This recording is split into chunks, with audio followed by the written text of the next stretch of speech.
Assalamualaikum warahmatullahi wabarakatuh. Halo anak-anak semua. Hari ini kita akan belajar tema 7, subtema 1, pembelajaran keempat dengan muatan IPS dan PPKN. Sebelum mulai belajar, kita berdoa terlebih dahulu ya. Berdoa dimulai.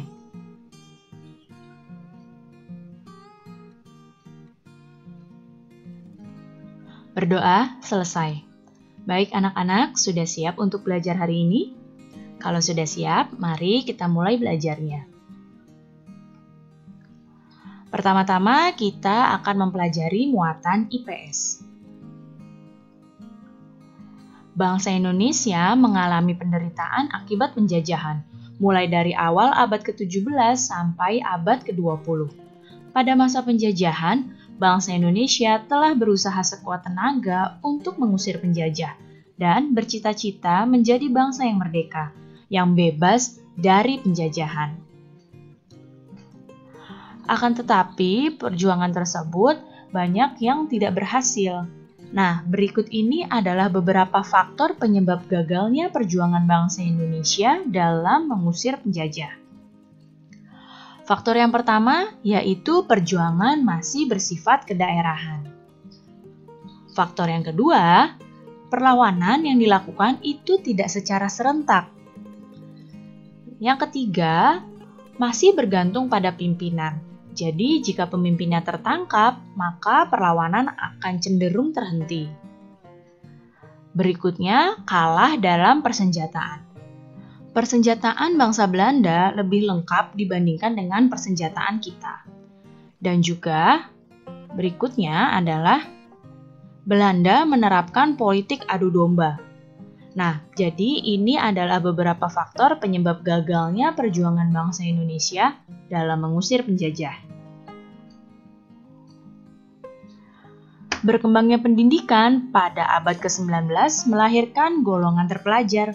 Golongan terpelajar adalah orang-orang yang mendapatkan pendidikan.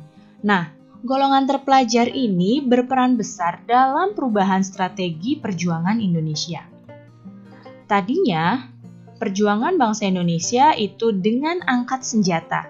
Namun, setelah berkembangnya pendidikan pada abad ke-19, perjuangannya berubah menjadi dengan organisasi kebangsaan. Masa perjuangan melalui organisasi kebangsaan ini disebut dengan masa pergerakan nasional. Masa pergerakan nasional ini dibagi lagi menjadi 3. Masa yang pertama adalah masa awal pergerakan nasional, yaitu sekitar tahun 1900-an. Pada masa awal pergerakan ini, banyak lahir organisasi pergerakan seperti Budi Utomo, Sarekat Islam, Muhammadiyah, dan Indische Party. Salah satu organisasi yang besar pengaruhnya terhadap pergerakan nasional adalah Budi Utomo. Hingga sampai saat ini tanggal berdirinya Budi Utomo yaitu tanggal 20 Mei 1908 diperingati sebagai Hari Kebangkitan Nasional.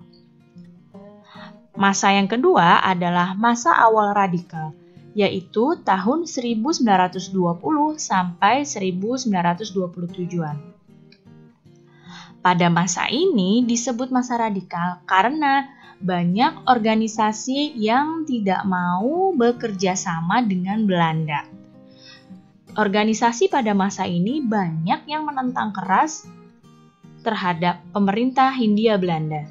Nah, contoh organisasinya adalah Perhimpunan Indonesia, Nahdlatul Ulama, dan Partai Nasional Indonesia.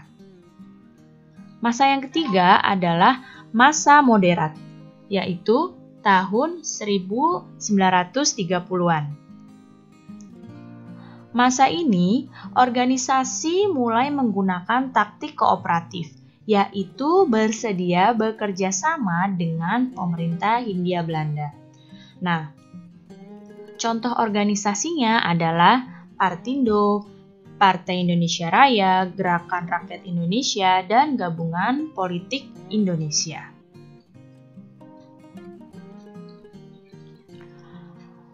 Pergerakan nasional Indonesia terdapat beberapa faktor yang mempengaruhinya.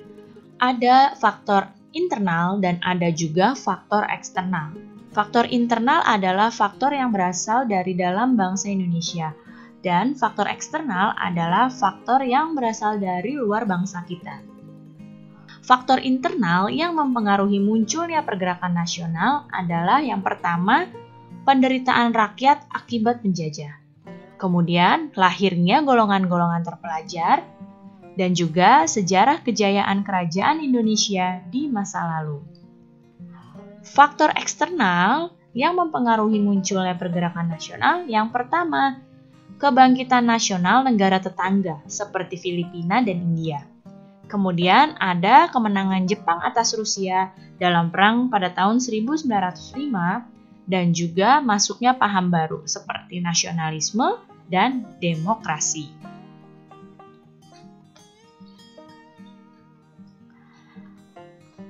Semula di Indonesia terdapat macam-macam organisasi pemuda. Untuk menggabungkan semua organisasi menjadi satu kesatuan, diadakanlah Kongres Pemuda Indonesia.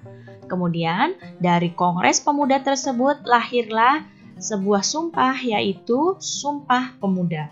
Nah, ini di hadapan kalian adalah foto ketika peristiwa Sumpah Pemuda dilaksanakan. Peristiwa Sumpah Pemuda itu menunjukkan adanya rasa persatuan dan kesatuan di antara para pemuda. Meskipun mereka berbeda ras, mereka juga berbeda suku, golongan, dan juga agama. Rasa persatuan dan kesatuan tersebut masih terjaga hingga kini. Sekarang kita akan masuk pada muatan PPKN. Tahukah kamu, tiap-tiap suku di Indonesia mempunyai ciri khas yang membedakan dengan suku lainnya. Apa saja ciri khas tersebut? Adakah yang tahu? Ya, unsur yang membedakan antar suku di Indonesia yang pertama adalah adat istiadat. Adat istiadat ini merupakan tata perilaku turun-temurun yang diwariskan dari generasi ke generasi. Contoh, ada upacara adat, upacara pernikahan, upacara kematian, dan juga kebiasaan-kebiasaan lainnya. Adat istiadat ini berbeda antara suku yang satu dengan suku yang lainnya. Kemudian, unsur yang membedakan yang berikutnya adalah bahasa daerah. Indonesia merupakan negara yang mempunyai keragaman suku yang begitu banyak. Nah, setiap suku yang ada di Indonesia punya bahasanya sendiri untuk berkomunikasi. Contoh, dari Sumatera Utara mereka menggunakan bahasa Batak. Dari Sumatera Barat menggunakan bahasa Minang. Dari Jawa Barat menggunakan bahasa Sunda atau dari DKI menggunakan bahasa Betawi. Itu adalah beberapa contoh bahasa daerah yang ada di Indonesia. Dan masih banyak lagi bahasa daerah yang dimiliki oleh Indonesia. Unsur yang membedakan yang berikutnya adalah sistem kekerabatan.